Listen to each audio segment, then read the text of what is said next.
Siamo dei componenti della nuova associazione di Sant'Ignazio. Quest'anno siamo tutti giovani e la nostra associazione è nata circa 20 giorni fa.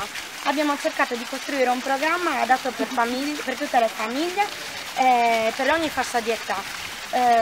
Quest'anno la festa è organizzata a partire dalla mattina fino a tarda sera. La mattina per esempio troviamo i giochi in piazza per i bambini, mentre il pomeriggio ci sono dei giochi adatti a tutti, anche ai pellegrini che arrivano all'Accoli, come per esempio la tombolata, la gara delle angurie. Per chi è interessato alla musica invece abbiamo le serate musicali il venerdì a partire dalle 20. Le serate musicali sono accompagnate da artisti di strada che arrivano da tutta la Sardegna. Abbiamo anche il giovedì la musica e il teatro con il Comunicanto e Arrogalla. Questo inizia alle 22 fino a tarda serata.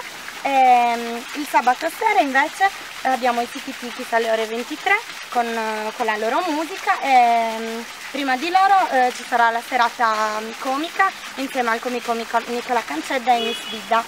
Per terminare invece la domenica sarà la solita serata tradizionale, alle 18:30 inizierà la processione accompagnata dai gruppi folk e dai cori polifonici. Terminerà la festa di Sant'Ignazio appunto la serata con i gruppi folk, la serata di danza con i gruppi folk alle ore 22.